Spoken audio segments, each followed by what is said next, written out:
The campfire crackles beneath a star-poured sky, its flames licking upward like living spirits trying to tell forgotten stories. You can hear the faint sigh of the forest, leaves whispering, the distant hoot of an owl, and the hush of something unseen watching just beyond the reach of the light. There's something about a campfire that feels both safe and dangerous at once.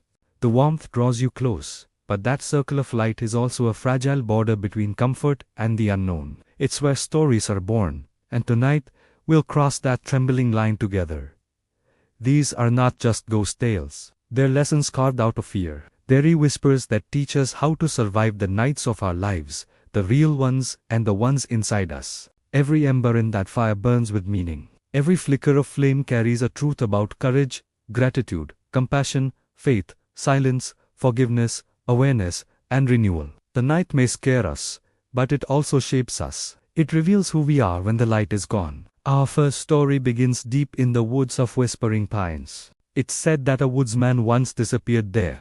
No trace, no body, just his tools found near a hollow oak, and a faint whistling that echoed through the trees whenever someone dared to camp nearby. Years later, a group of teenagers, young and restless, laughed at the warnings and went camping in those same woods. They built a fire, roasted marshmallows, and told jokes until the night grew heavy. Then came the sound, soft at first, almost melodic, like someone exhaling through teeth. Whistling. One of them chuckled nervously and said it was just the wind. But the sound grew closer and closer. The youngest of them, Aiden, noticed something strange. The firelight flickered oddly, bending toward the dark, as if drawn by a silent breath. Then he saw it, a figure standing just beyond the reach of the flame, tall, still, watching.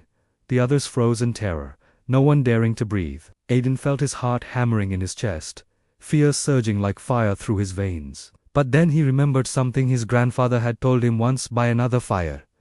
Long ago. Fear is fire, Aiden. It can burn you, or it can light your way. He stood up, hand trembling, grabbed a burning stick from the fire, and raised it toward the figure. His voice shook, but he spoke anyway. "We mean no harm," he shouted. The air felt colder for a moment, and then, still, the shadow melted back into the trees, gone like smoke. When morning came, they found footprints circling their camp, and a single axe buried halfway into a stump, as if someone had been guarding them all night. That night taught Aiden, and all who listened after, that fear is not our enemy. It's our teacher. It's the pulse that reminds us we are alive. Too often, we run from fear as if it's darkness, but in truth, it's the first flicker of light. Fear warns us, prepares us, wakes us. It doesn't want us to hide. It wants us to rise. Like the fire, it burns. Yes, but that burning also brings warmth, awareness, and life. Every person who has ever chased a dream, faced heartbreak, or stood trembling before the unknown has felt what Aiden felt. That trembling isn't weakness, it's transformation. Fear tells us we are on sacred ground, standing at the edge of who we've been and who we could become. The people who glow brightest in this world aren't the ones who never feared, they're the ones who kept walking through the dark anyway. So, when you face something that makes your heart pound, don't curse the fear. Hold it close. Let it guide you, shape you, teach you. It's the proof that you still have something worth fighting for. The same fire that burns the night also lights your path. The second story drifts through the same forest. One many campers swear they've heard for themselves. It's called The Cry in the Hollow Woods. A man once woke in the middle of the night to the sound of a child sobbing, faint but clear, somewhere in the distance.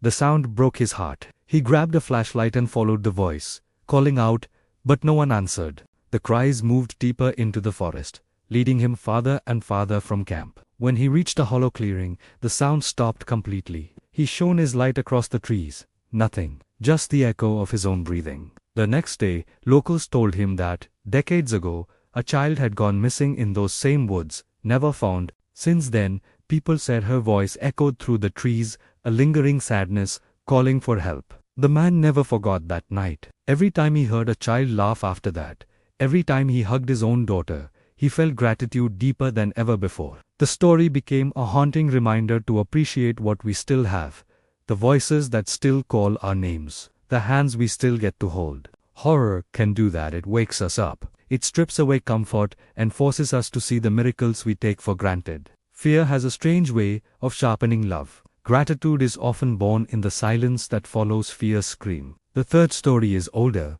a tale told by travelers around mountain fires long before electricity or roads. They called it the Girl in the Ashes.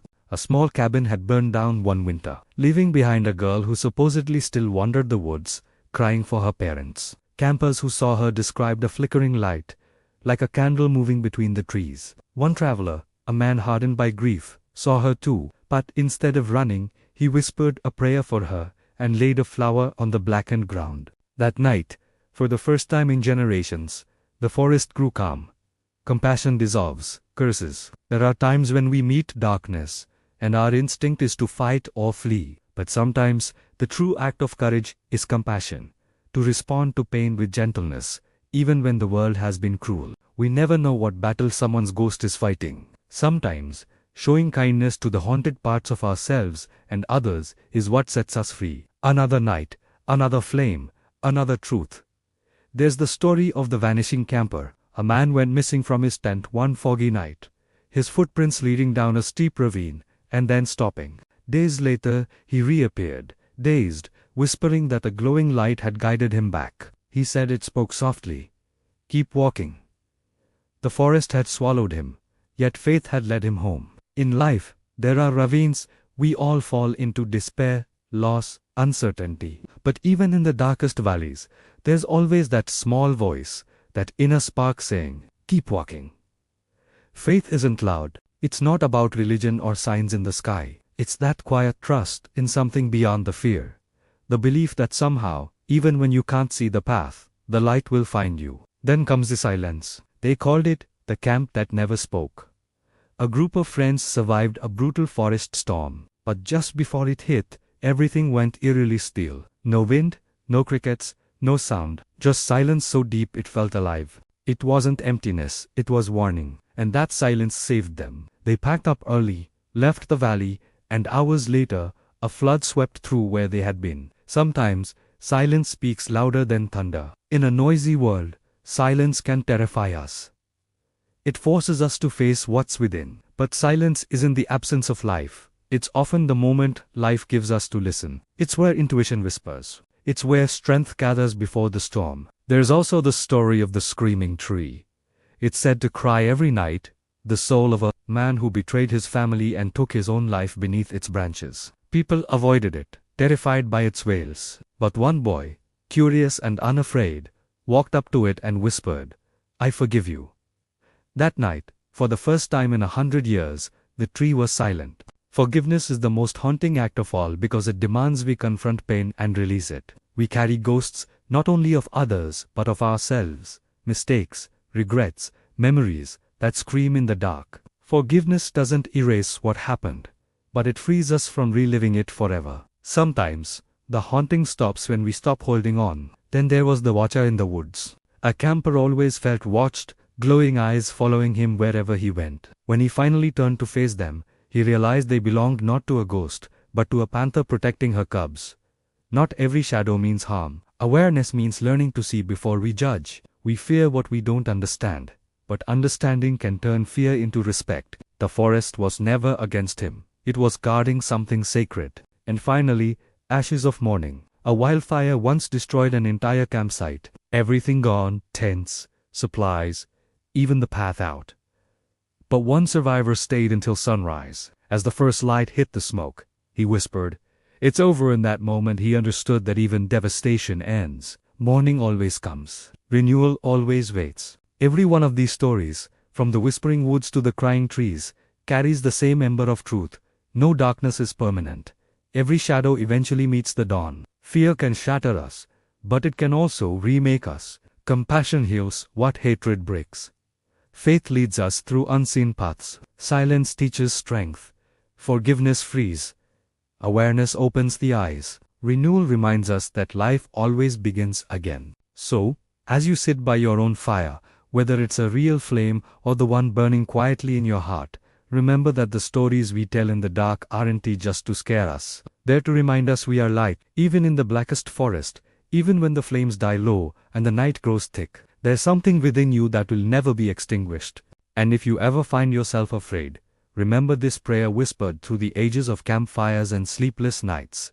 May your fire burn bright against the cold. May your fear guide you, not consume you, and may the dawn always find you stronger than the night.